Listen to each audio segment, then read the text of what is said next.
ओम श्री गणेशाय नमः। स्वागत है आप सभी का ज्योतिष की जानकारी एवं पुराणों की कथाओं को श्रवण करने के लिए। इस चैनल को सब्सक्राइब करना ना भूलें। सभी जीवन में सुखी रहें, स्वस्थ रहें, उन्नति करें, किसी को भी दुख तकलीफ और कष्ट न हो, इसी कामना के साथ आज हम विचार करेंगे महाभारत के समय किस किस देवता ने अवतार धारण किया और कौन कौन सा असुर अंश रूप से अवतरित हुआ, पुनः जन्म लिया।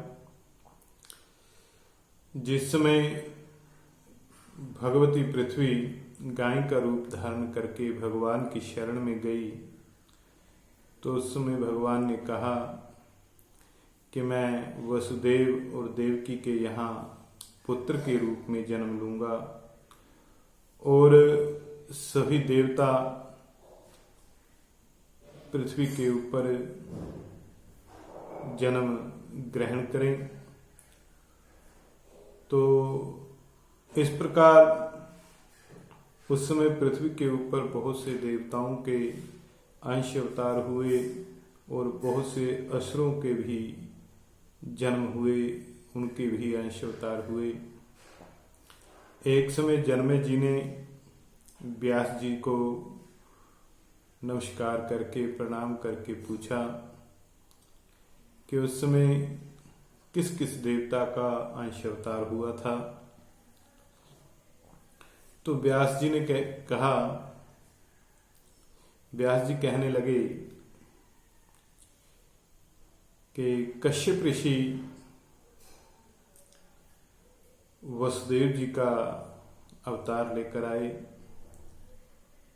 और कश्यप ऋषि की जो पत्नी अदिति जिनसे देवताओं की उत्पत्ति हुई वो माता देवकी का रूप धारण करके आई। शेषनाग जी बलराम जी का रूप धारण करके आए और साक्षात भगवान श्री नारायण श्री कृष्ण के रूप में अवतरित हुए। नर और नारायण में से भगवान नर और नारायण में से जो नर थे वो अर्जुन के रूप में प्रकट हुए। धर्मराज पापियों के साथ न्याय करने वाले, पापियों को दंड देने वाले धर्मराज युधिष्ठिर के रूप में अवतार लेकर आए और वायु देवता ने भीम के रूप में अवतार लिया। भीम के रूप में उनका अंश अवतार हुआ और देवताओं के वैद्य अश्विनी कुमार नकुल और सहदेव के रूप में जन्म लेकर आए। नकुल और सहदेव का अवतार थे और सूर्य नारायण भगवान ने कर्ण के रूप में अंश अवतार लिया और देवताओं के गुरु बृहस्पति जी ने द्रोणाचार्य के रूप में अंश अवतार धारण किया।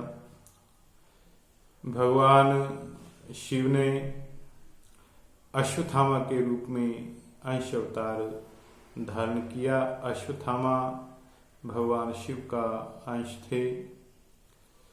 समुद्र देवता ने भी अवतार धारण किया।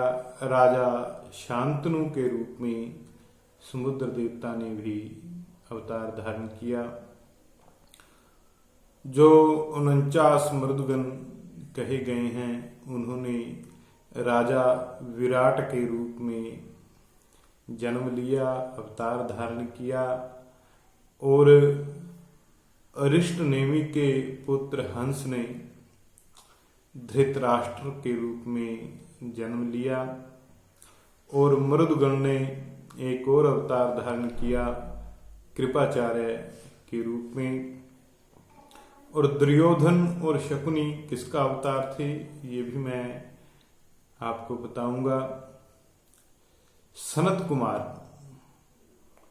जो ब्रह्मा जी के पुत्र हैं, सदा एक ही अवस्था में रहते हैं, सनत कुमार जी ने प्रद्युम्न के रूप में जन्म लिया और वरुण देवता ने राजा द्रुपद के रूप में जन्म ग्रहण किया और माँ भगवती लक्ष्मी ने द्रौपदी के रूप में अवतार ग्रहण किया और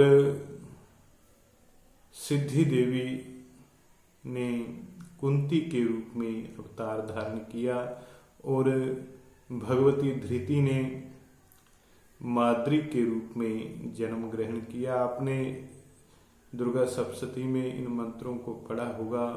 या देवी सर्वभूतेषु धृति रूपेण संस्थिता नमस्तस्यै नमस्तस्यै नमस्तस्यै नमो नमः।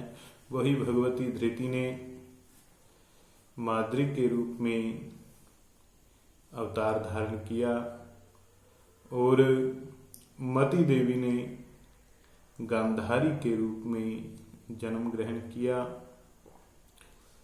पूर्व काल में हिरण्यकशिपु नाम के दैत्य ने पुनः शिशुपाल के रूप में जन्म ग्रहण किया और विप्रचित्ति नाम के दैत्य ने जरासंध के रूप में जन्म ग्रहण किया।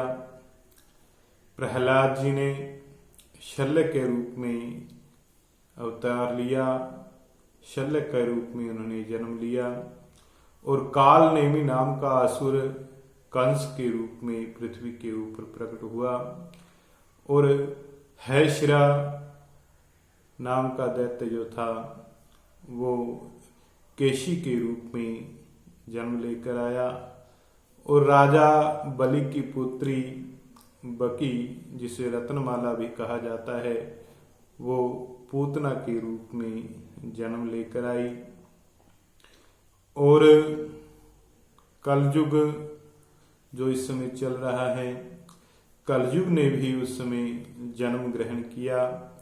तो कलयुग ने दुर्योधन के रूप में जन्म लिया। दुर्योधन जो था वो कलयुग का अंश अवतार था और द्वापर युग वो भी अंश अवतार ग्रहण करके आए। तो द्वापर के जो अंश अवतार थे वो थे शकुनी, जिसे मामा शकुनी कहा जाता है, वो द्वापर युग के अवतार थे। इस प्रकार द्वापर युग में बहुत से देवी देवताओं ने अवतार धारण किया। यह है अवतारों का वर्णन, किस देवता ने किस रूप में अवतार लिया, किस असुर ने किस रूप में जन्म लिया।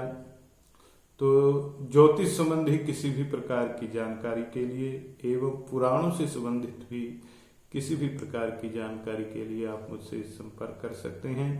नीचे डिस्क्रिप्शन में मेरा नंबर दिया गया है। जय श्री कृष्णा, जय श्री राम।